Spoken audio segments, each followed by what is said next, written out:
It was a bright Saturday morning when I stepped outside, coffee in hand, ready to admire my pride and joy, my jet black Dodge Challenger. I had just spent the previous evening waxing it to perfection, the deep shine gleaming like a mirror under the sun. But as soon as I turned the corner of my driveway, my heart sank. The empty parking spot stared back at me. For a moment, I thought I was losing it.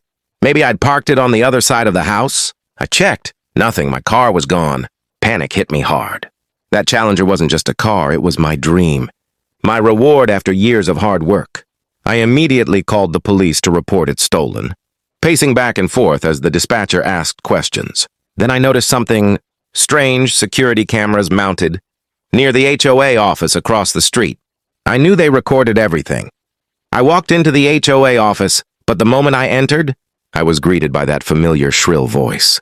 Well, if it isn't Mr. Speed Demon," said Karen, the head of our HOA. "What now?" "Another noise complaint about your engine." I clenched my jaw. "Karen, someone stole my car last night. I need access to the security footage from your cameras." Karen smirked and folded her arms. "Oh, really? Maybe if you followed HOA parking guidelines, that wouldn't have happened." "I parked in my own driveway," I shot back. She shrugged, clearly enjoying the moment. "Rules are rules. You'll have to file a formal request. Office hours are Monday through Friday." It was Saturday. Just as I turned to leave, I heard something that made my blood run cold, a familiar sound on her phone. A deep engine roar. My engine. Karen's teenage son, Tyler, had posted a live video on his social media, racing around the city in my car. The caption read, "Stealing Mr. Challenger's ride. Let's go!" The video had thousands of views already. I stormed back inside. "Karen, your son stole my car."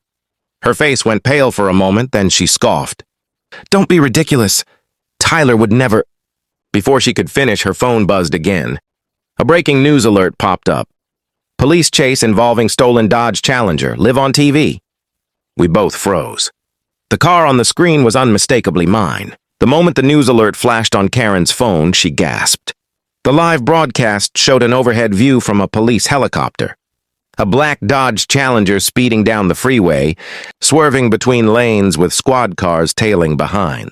My heart pounded as I recognized every scratch, every decal. It was my car. Karen's voice trembled. "That can't be Tyler. It just can't be." "Oh, it's him," I said through gritted teeth. "Your son live-streamed himself stealing it."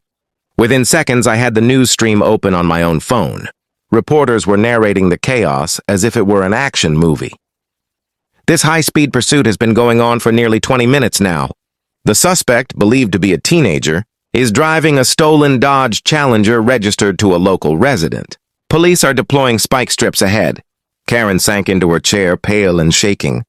"He was just supposed to go to his friend's house this morning," she mumbled, staring blankly at the screen. Outside, a few neighbors had gathered, watching the same thing on their phones and TVs. The entire street buzzed with whispers. "Isn't that Karen's son? Oh my God, that's her car?" The perfect, polished image Karen built as head of the HOA was crumbling in real time. The police scanner chatter streamed through my phone speaker. "Suspect is reaching speeds over 120 miles per hour. Requesting air support. Helicopter Tango 2 now in pursuit." The camera switched views to the police chopper above the highway, following my car as it tore down an exit ramp. Tyler wasn't slowing down.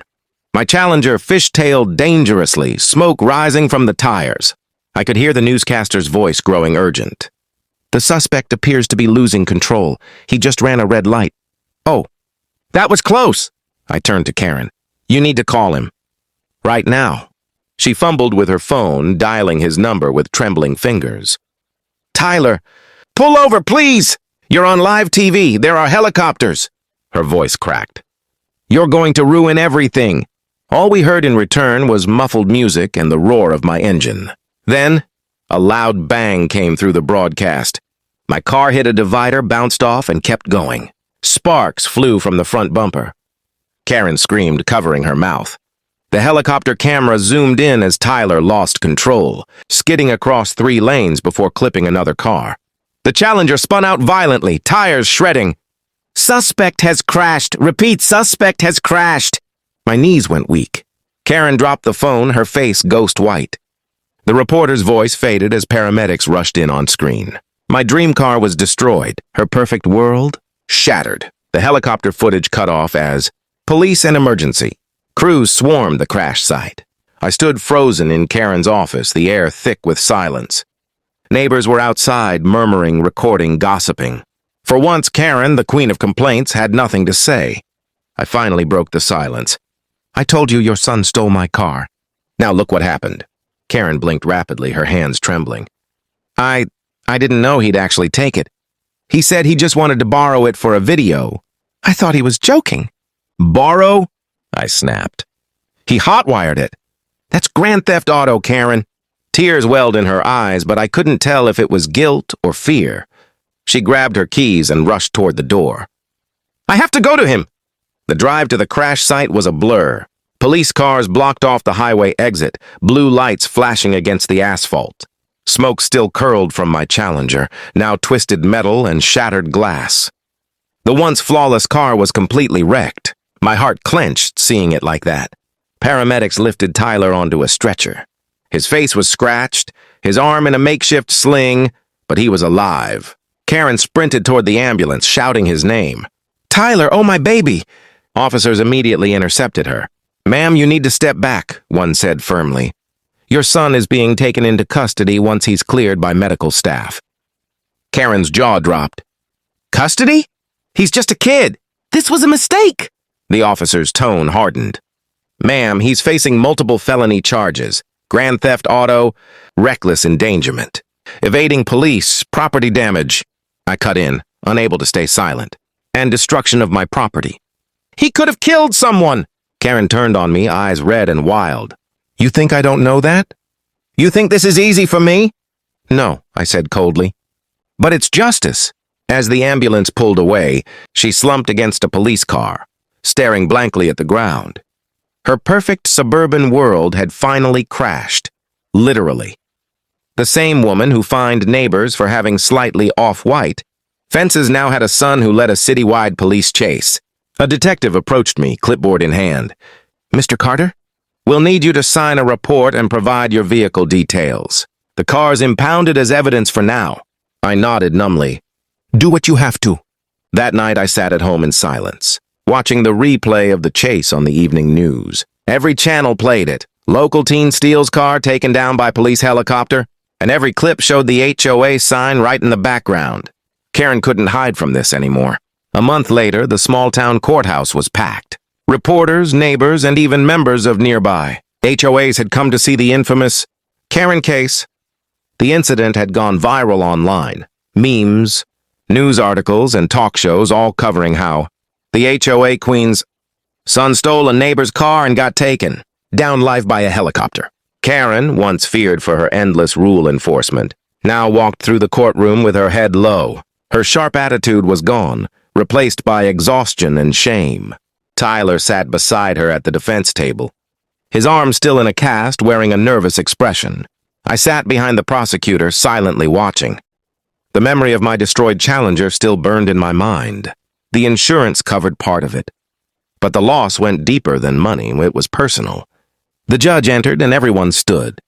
The bailiff announced, State of California versus Tyler Green. The charges were read out. Grand theft auto, evading police, reckless driving, property damage, and resisting arrest. Tyler's voice was small when he replied, Guilty, Your Honor. Karen clutched his hand, tears rolling down her face. For once, she had nothing to say. The prosecutor laid out the details, playing clips from the helicopter footage. The sound of my roaring engine filled the room. Everyone could see Tyler laughing behind the wheel as the police closed in. Karen winced every time his name was mentioned. When it was my turn to speak, I stood and faced the court. I'm not here for revenge, I said evenly. I just want accountability. That car meant a lot to me.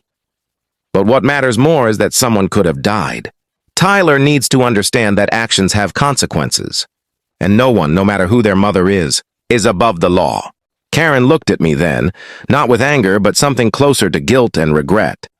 The judge sighed. Mr. Green, you're lucky no one was hurt.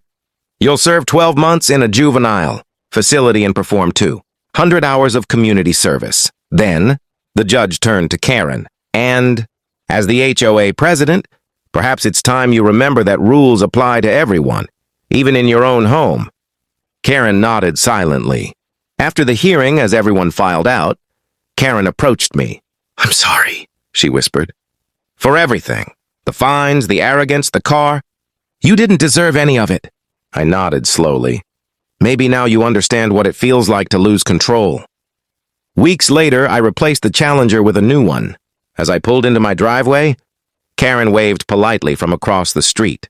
No clipboard, no complaints. Just quiet respect. For once, the HOA was silent.